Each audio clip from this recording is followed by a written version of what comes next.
안녕하세요. 저는 노년의 건강과 생활을 함께 고민하는 청춘 노하우입니다. 많은 분들이 채소는 무조건 몸에 좋다라고 생각하시죠? 하지만 제가 만난 수많은 환자분들의 사례는 그렇지 않았습니다. 때로는 채소가 독이 되어 건강을 해치는 경우도 있었습니다. 30년간 진료실에서 만난 환자분들 중에는 건강을 위해 매일 챙겨 드시던 채소 때문에 오히려 몸이 더 안 좋아진 경우가 적지 않았습니다. 특히 60세를 넘어서면서부터는 젊을 때와 같은 방식으로 먹어서는 안 되는 채소들이 분명히 존재합니다.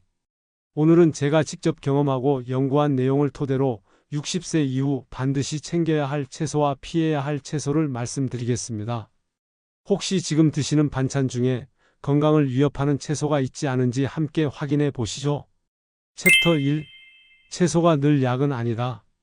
우리는 오랫동안 채소를 무조건 좋은 것이라고 믿어왔습니다. 어머니들로부터 들어온 이야기이기도 하고 의사들도 늘 채소를 많이 드시라고 권해왔으니까요. 하지만 나이가 들면서 몸의 대사 능력은 젊을 때와 완전히 달라집니다. 같은 음식을 먹어도 몸에 주는 부담이 훨씬 커질 수 있습니다. 저 역시 수많은 환자분들을 보며 이 사실을 다시 깨닫게 되었습니다. 처음에는 저도 의심했었습니다. 채소가 어떻게 해로울 수 있을까 하고 말이죠. 그런데 실제로는 나이 든 몸에서는 젊을 때와 다른 반응이 일어날 수 있다는 것을 알게 되었습니다. 여러분도 혹시 이런 경험이 있으신가요? 건강을 위해 열심히 채소를 챙겨 드시는데도 몸이 더 무거워지거나 소화가 안 되는 느낌 말입니다. 67세 김태원 씨의 이야기를 들어보시죠. 그분은 은퇴 후 당뇨 관리에 도움이 된다며 매 끼니마다 채소를 듬뿍 챙겨 드셨습니다. 특히 생채소 샐러드를 하루 3번씩 드셨고 토마토와 오이, 양상추를 빠뜨리지 않고 드셨습니다. 건강한 식습관이라고 생각하셨던 거죠. 하지만 3개월이 지나도 혈당은 오히려 악화되었습니다. 공복 혈당이 130에서 160까지 올라갔고 식후 혈당도 200을 넘나들기 시작했습니다. 그분은 더 열심히 채소를 드셨지만 상황은 나아지지 않았습니다. 오히려 소화불량과 복부 팽만감까지 생겼습니다. 검사를 해보니 놀라운 사실을 알게 되었습니다. 그분이 매일 드시던 토마토에 들어있는 당분과 양상추처럼 차가운 성질의 채소들이 그분의 약해진 소화 기능에 부담을 주고 있었던 것입니다. 또한 생채소를 너무 많이 드시면서 몸이 차가워져서 혈액순환에도 영향을 미치고 있었습니다. 식습관을 조정한 후의 변화는 놀라웠습니다. 차가운 생채소 대신 따뜻하게 조리한 브로콜리와 시금치로 바꾸고 토마토 대신 당분이 적은 오이를 선택했습니다. 2개월 후 혈당이 안정되기 시작했고 소화 불량도 사라졌습니다. 그분은 지금도 건강하게 지내고 계십니다. 이 경험을 통해 저는 확실히 깨달았습니다. 채소도 몸 상태에 따라 약이 될 수도 독이 될 수도 있다는 것을 말입니다. 특히 나이가 들수록 개인차가 더 커집니다. 소화 능력, 대사 능력, 면역력 모든 것이 젊을 때와 다르기 때문입니다. 여러분께 드리고 싶은 말씀은 단순합니다. 익숙하다고 늘 좋다고 생각하지 마시라는 것입니다. 내 몸의 변화에 귀를 기울이고 나이에 맞는 현명한 선택을 해야 합니다. 매일 먹는 채소와 몸의 변화를 작은 메모장에 기록해 두세요. 어떤 채소를 드신 후에 속이 불편했는지 혈당이나 혈압이 어떻게 변했는지 적어보시면 패턴을 발견할 수 있습니다. 또한 새로운 채소를 식단에 넣을 때는 반드시 소량부터 시작해서 몸 반응을 살펴보시길 권합니다. 챕터 2. 꼭 챙겨야 할 4가지 채소. 그렇다면 나이 들수록 반드시 챙겨야 하는 채소는 어떤 것들일까요? 저의 오랜 경험과 연구를 통해 확인된 것은 브로콜리, 자색 양배추, 비트, 시금치 이 4가지입니다. 이 채소들은 혈당과 혈관, 뇌와 눈 건강을 지키는데 정말 큰 역할을 합니다. 많은 분들이 이런 채소들을 어려워하시는데 사실 조리법만 알면 맛있게 드실 수 있습니다. 더 중요한 것은 이 채소들이 노년기에 가장 필요한 영양소들을 풍부하게 담고 있다는 점입니다. 혹시 요즘 기억력이 예전 같지 않거나 자주 피곤함을 느끼고 계신가요? 71세 박선미 씨의 변화를 보시면 이해가 되실 겁니다. 그분은 은퇴 후 기억력이 떨어지고 자주 피곤하다며 걱정을 많이 하셨습니다. 책을 읽다가도 금세 집중력이 떨어지고 친구들과 대화할 때도 단어가 쉽게 떠오르지 않았습니다. 계단을 오르면 숨이 차고 오후만 되면 기운이 없어서 누워있는 시간이 많아졌습니다. 처음 만났을 때 그분의 식단을 확인해 보니 탄수화물 위주의 식사가 대부분이었습니다. 밥과 국, 김치 정도가 기본이고 가끔 나물 반찬을 드시는 정도였습니다. 뇌와 혈관 건강에 필요한 영양소가 턱없이 부족한 상태였죠. 저는 그분께 비트와 브로콜리를 꾸준히 드시도록 권했습니다. 처음에는 낯선 맛 때문에 어려워하셨지만 비트는 사과와 함께 갈아서 주스로 만들고 브로콜리는 된장국에 넣어서 드시도록 했습니다. 또한 자색 양배추는 새콤한 피클로 만들어서 매 끼니마다 조금씩 드시게 했습니다. 3개월 후 그분의 변화는 정말 놀라웠습니다. 피로감이 현저히 줄어들었고 예전처럼 책을 읽고 친구들과 대화하는데 불편함이 사라졌습니다. 혈압도 140에서 125로 떨어졌고 혈당도 안정되었습니다. 가장 놀란 것은 그분 자신이었습니다. 이렇게 간단한 변화만으로도 이런 효과가 있을 줄 몰랐다고 하시더군요. 왜 이런 변화가 생겼을까요? 브로콜리에 들어있는 설포라판이라는 성분이 혈당 조절을 도와주고 심장 건강을 지켜줍니다. 또한 염증을 줄여주는 효과도 있어서 혈관이 깨끗해집니다. 자색 양배추의 안토시아닌은 강력한 항산화 성분으로 몸속 염증을 막아주고 뇌 건강을 보호합니다. 비트는 천연 질산염이 풍부해서 혈압을 안정시키고 뇌 혈류를 늘려줍니다. 그래서 집중력과 기억력이 좋아지는 거죠. 시금치에 들어있는 루테인과 마그네슘은 눈 건강과 뼈 건강을 동시에 보호해줍니다. 특히 노년기에 흔한 황반변성을 예방하는 데 큰 도움이 됩니다. 이런 영양소들은 젊을 때보다 나이 들어서 더 중요해집니다. 왜냐하면 몸에서 자체적으로 만들어내는 항산화 성분이 줄어들기 때문입니다. 외부에서 충분히 공급해주지 않으면 노화가 가속화되고 각종 질병에 노출되기 쉬워집니다. 이 채소들은 살짝 익히거나 생으로 드셔야 영양소 손실이 적습니다. 너무 오래 끓이면 비타민과 항산화 성분이 파괴되니까요. 브로콜리는 2분 정도만 데치고 비트는 껍질째 쪄서 드시면 됩니다. 자색 양배추는 생으로 드셔도 좋고 시금치는 살짝 볶아서 드시면 흡수율이 더 좋아집니다. 하루 한 끼에는 반드시 이 4가지 중 한 가지를 포함해 보세요. 아침에는 시금치 된장국, 점심에는 브로콜리 무침, 저녁에는 자색 양배추 피클처럼 말입니다. 처음에는 낯설 수 있지만 2주 정도 드시면 몸의 변화를 느끼실 수 있을 겁니다. 챕터 3. 피해야 할 3가지 채소. 반대로 은퇴 이후에는 주의해야 할 채소들도 있습니다. 많은 분들이 건강에 좋다고 생각하고 드시지만 실제로는 나이 든 몸에 부담을 줄 수 있는 채소들이죠. 바로 옥수수, 감자, 가지입니다. 이 3가지는 혈당을 급격히 올리거나 관절과 신장에 부담을 주어 건강에 해로울 수 있습니다. 특히 이미 당뇨나 고혈압, 관절염이 있으신 분들에게는 더욱 주의가 필요합니다. 혹시 여러분도 밥 대신 감자나 옥수수를 자주 드시고 계신가요? 69세 최병호 씨의 경우를 보시면 이해가 되실 겁니다. 그분은 당뇨 진단을 받은 후 밥을 줄이고 대신 감자를 자주 드셨습니다. 감자가 밥보다 건강하다고 생각하셨던 거죠. 특히 구운 감자나 찐 감자를 하루에 2~3개씩 드셨습니다. 옥수수도 간식으로 자주 드셨고요. 처음 몇 주는 괜찮았습니다. 밥을 덜 먹으니까 체중도 약간 줄었고 혈당도 조금 내려간 것 같았습니다. 하지만 한 달 후부터 이상한 증상들이 나타나기 시작했습니다. 식후에 어지러움을 느끼고 갑자기 혈압이 급상승했습니다. 어느 날 아침 평소보다 감자를 많이 드신 후 갑작스럽게 혈압이 180까지 올라가서 응급실에 실려오셨습니다. 검사해보니 혈당도 300을 넘나들고 있었습니다. 다행히 큰 문제는 없었지만 정말 위험한 순간이었습니다. 원인을 분석해보니 감자와 옥수수가 문제였습니다. 감자의 혈당 지수는 85로 백미밥 83보다도 높습니다. 밥 대신 드셨던 감자가 오히려 혈당을 더 빠르게 올린 거였죠. 옥수수도 마찬가지로 혈당 지수가 70 정도로 상당히 높습니다. 더 큰 문제는 이런 음식들이 혈당 롤러코스터를 만든다는 것입니다. 급격히 혈당이 올라갔다가 급격히 떨어지면서 어지러움과 피로감을 유발하고 이것이 반복되면 혈관에 큰 부담을 줍니다. 나이 든 혈관은 이런 급격한 변화를 견디기 어려워합니다. 그분은 식습관을 바꾸기로 했습니다.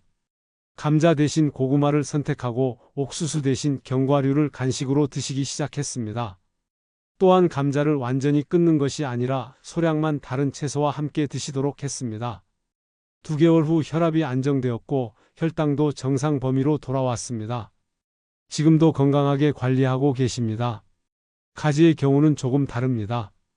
가지에는 솔라닌이라는 성분이 들어있는데 이것이 일부 사람들에게는 관절통을 악화시킬 수 있습니다.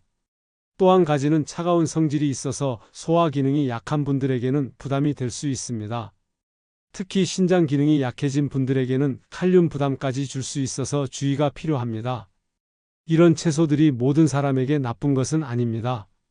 젊고 건강한 사람들에게는 좋은 영양소도 많이 들어있으니까요. 하지만 60세 이후 특히 만성질환이 있으신 분들에게는 주의가 필요하다는 말씀입니다.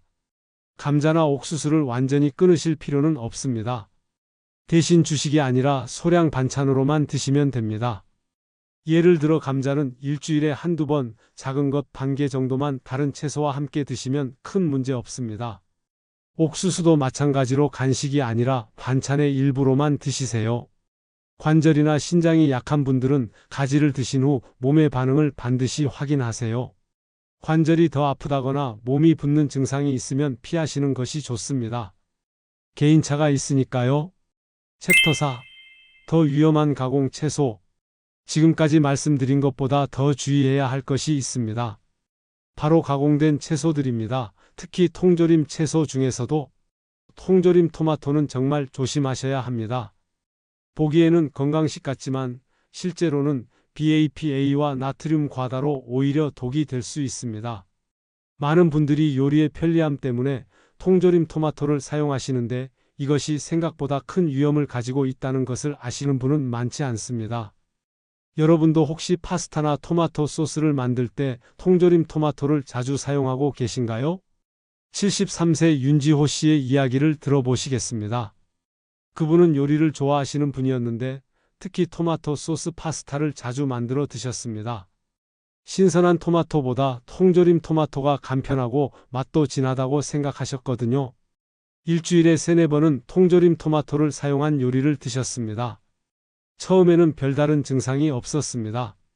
오히려 토마토의 라이코펜이 건강에 좋다고 생각하며 더 자주 드셨죠? 하지만 6개월쯤 지나면서부터 이상한 증상들이 나타나기 시작했습니다. 가슴이 두근거리고 밤에 잠을 이루기 어려워졌습니다. 특별한 운동을 하지 않았는데도 심장이 불규칙하게 뛰는 느낌이 들었습니다. 건강검진을 받았을 때 혈압이 정상보다 높게 나왔고 심전도에서 부정맥 소견이 발견되었습니다. 처음에는 나이 때문이라고 생각했지만 자세한 문진을 통해 원인을 찾아보기로 했습니다. 식습관 상담을 통해 알게 된 것은 통조림 토마토였습니다. 통조림 내벽에 코팅된 BAPA가 문제였던 것이죠. BAPA는 내분비 교란 물질로 장기적으로 심혈관 질환을 유발할 수 있습니다. 특히 나이가 들수록 이런 독성 물질을 처리하는 간의 능력이 떨어지면서 몸에 축적되기 쉬워집니다. 또한 통조림 토마토에는 나트륨이 과도하게 들어 있었습니다. 신선 토마토에 비해 3-4배 많은 나트륨이 함유되어 있었고 이것이 그분의 혈압과 심장에 부담을 주고 있었던 것입니다. 나이가 들면 나트륨 배출 능력이 떨어지면서 조금만 많이 섭취해도 혈압 상승과 부정맥을 일으킬 수 있습니다. 그분은 즉시 통조림 토마토 사용을 중단하고 신선한 토마토로 바꾸기로 했습니다. 처음에는 요리가 번거롭다고 하셨지만 신선 토마토를 미리 데쳐서 껍질을 벗기고 냉동 보관하는 방법을 알려드렸습니다. 이렇게 하면 통조림만큼 편리하면서도 안전하게 사용할 수 있거든요. 3개월 후 놀라운 변화가 일어났습니다. 심장 두근거림이 현저히 줄어들었고 잠도 훨씬 잘 오기 시작했습니다. 6개월 후 심전도를 다시 찍었을 때는 부정맥 소견이 많이 호전되어 있었습니다. 혈압도 정상 범위로 돌아왔고요. BAPA의 문제는 통조림 토마토뿐만 아니라 다른 통조림 채소에도 있습니다. 통조림 콩, 통조림 옥수수, 통조림 버섯 등 모든 통조림 제품에 비슷한 위험이 있다고 보시면 됩니다. 특히 산성이 강한 토마토의 경우 BAPA가 더 많이 용출될 수 있어서 더 위험합니다. 과도한 나트륨도 큰 문제입니다. 통조림 채소들은 보존을 위해 많은 양의 나트륨이 첨가되어 있습니다. 하루 나트륨 권장량이 2000mg인데 통조림 토마토 소스 한 컵에만 1000mg 이상의 나트륨이 들어 있습니다. 이것만으로도 하루 권장량의 절반을 넘어서는 거죠. 나이가 들수록 신장 기능이 약해지면서 나트륨 배출 능력이 떨어집니다. 젊을 때는 괜찮았던 나트륨 양도 나이 들어서는 혈압 상승과 부종, 심혈관 질환의 원인이 될 수 있습니다. 가능하면 신선한 토마토로 직접 소스를 만드세요. 조금 번거롭더라도 건강을 위해서는 필요한 투자입니다. 토마토를 끓는 물에 1분 정도 데친 후 찬물에 담그면 껍질이 쉽게 벗겨집니다. 이렇게 준비한 토마토를 냉동 보관하면 필요할 때마다 꺼내서 사용할 수 있어요. 불가피하게 통조림을 사야 한다면 반드시 BAPA 프리와 저염 표시를 확인하세요. 요즘은 이런 제품들이 많이 나와 있으니까요. 그리고 통조림을 열었을 때 즉시 다른 용기에 옮겨 담으시고 사용하기 전에 찬물에 한번 헹궈서 여분의 나트륨을 제거하는 것도 좋은 방법입니다. 챕터 5. 식탁이 곧 약이 된다.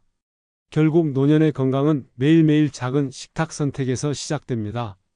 어떤 채소를 더하고 어떤 채소를 줄이는지가 앞으로의 삶의 질을 결정한다고 해도 과언이 아닙니다. 건강한 노년을 보내는 분들과 그렇지 못한 분들의 차이는 바로 이런 작은 선택의 차이에서 나타납니다. 저는 30년간 수많은 환자분들을 만나면서 한 가지 확실한 사실을 깨달았습니다. 약보다 중요한 것이 바로 매일의 식단이라는 것입니다. 좋은 약을 먹어도 나쁜 음식을 계속 먹으면 효과가 제한적이지만 올바른 식단만으로도 놀라운 개선을 보이는 경우가 정말 많습니다. 혹시 여러분도 지금까지 건강을 위해 드셨던 채소들을 다시 한번 점검해 볼 마음이 드시나요? 66세 정은옥 씨의 변화를 보시면 정말 놀라실 겁니다. 그분은 당뇨와 고혈압을 동시에 가지고 계셨는데 약을 먹어도 수치가 잘 조절되지 않았습니다. 공복 혈당이 150 내외를 오르내리고 혈압도 160 이상이었습니다. 의사는 약의 용량을 늘려야 한다고 했지만 그분은 부작용 때문에 망설이고 계셨습니다. 그때 저를 찾아오셔서 식단 상담을 받으셨습니다. 그분의 기존 식단을 보니 문제가 많았습니다. 아침에는 밥과 김치, 된장찌개, 점심에는 국수나 라면, 저녁에는 또 밥과 반찬 몇 가지. 채소라고는 김치와 가끔 나물 정도였고 간식으로 옥수수나 고구마를 자주 드셨습니다. 저는 그분께 단계적인 변화를 제안했습니다. 먼저 매 끼니마다 브로콜리, 시금치, 자색 양배추 중 하나씩은 반드시 포함하도록 했습니다. 그리고 옥수수와 감자는 일주일에 한 번으로 제한하고 대신 비트 주스를 하루 한 컵씩 드시도록 했습니다. 처음에는 낯선 채소들 때문에 어려워하셨습니다. 브로콜리는 질기고 비트는 흙냄새가 난다고 하셨죠? 하지만 조리법을 바꿔드렸습니다. 브로콜리는 마늘과 함께 볶고 비트는 사과와 레몬을 넣어서 주스로 만들었습니다. 자색 양배추는 얇게 썰어서 식초에 절인 피클로 만들어 드렸고요. 한 달 후부터 변화가 시작되었습니다. 식후 졸음이 줄어들고 오후에도 기운이 있었습니다. 2개월 후에는 혈당이 130대로 떨어졌고 혈압도 140대로 안정되었습니다. 3개월 후 검사에서는 더 놀라운 결과가 나왔습니다. 공복 혈당 120, 혈압 130, 당화 혈색소도 정상 범위로 들어왔습니다. 6개월 후 의사는 약의 용량을 줄여도 된다고 했습니다. 당뇨약은 반으로 줄이고 혈압약도 한 종류를 끊을 수 있었습니다. 그분은 지금도 건강한 식단을 유지하시면서 약 없이도 정상 수치를 유지하고 계십니다. 그분이 저에게 하신 말씀이 아직도 기억납니다. 내 식탁이 곧 약이라는 사실을 이제야 알았다고 왜 진작 이런 것을 알려주는 사람이 없었냐고 하시더군요. 정말 맞는 말씀입니다. 우리가 매일 먹는 음식이 바로 가장 좋은 약이 될 수도 가장 해로운 독이 될 수도 있거든요. 이런 변화는 정은옥 씨만의 특별한 경우가 아닙니다. 올바른 채소 선택만으로도 많은 분들이 비슷한 개선을 경험하십니다. 핵심은 내 몸에 맞는 채소를 선택하고 해로운 채소는 피하는 것입니다. 여러분도 오늘 저녁 식탁부터 하나씩 바꿔보세요. 좋은 채소 하나만 더하고 해로운 채소 하나만 빼는 것부터 시작하면 됩니다. 작은 선택이지만 여러분의 인생을 완전히 바꿀 수 있습니다. 변화가 두렵다고 하시는 분들도 계실 텐데 걱정하지 마세요. 한 번에 모든 것을 바꿀 필요는 없습니다. 이번 주에는 브로콜리 하나만 추가해 보시고 다음 주에는 통조림 토마토를 신선한 토마토로 바꿔보세요. 이렇게 천천히 바꾸다 보면 어느새 건강한 식탁이 완성될 겁니다. 매주 좋은 채소와 피해야 할 채소 목록을 작성해서 눈에 보이는 곳에 붙여두세요. 냉장고 문이나 식탁 앞에 붙여두시면 매 끼니마다 확인할 수 있어서 좋습니다. 그리고 이번 주의 식단 변화를 메모에 기록해 보세요. 작은 변화라도 기록해두면 성취감을 느낄 수 있고 지속할 동기가 됩니다. 여러분, 오늘 말씀드린 내용을 정리해 보겠습니다. 채소라고 해서 다 약이 되는 것은 아닙니다. 특히 60세 이후에는 더욱 신중한 선택이 필요합니다. 꼭 챙기셔야 할 채소는 브로콜리, 자색 양배추, 비트, 시금치입니다. 이 네 가지는 여러분의 혈당과 혈압, 뇌 건강과 눈 건강을 지켜주는 든든한 파트너가 될 것입니다. 반대로 주의하셔야 할 채소는 옥수수, 감자, 가지입니다.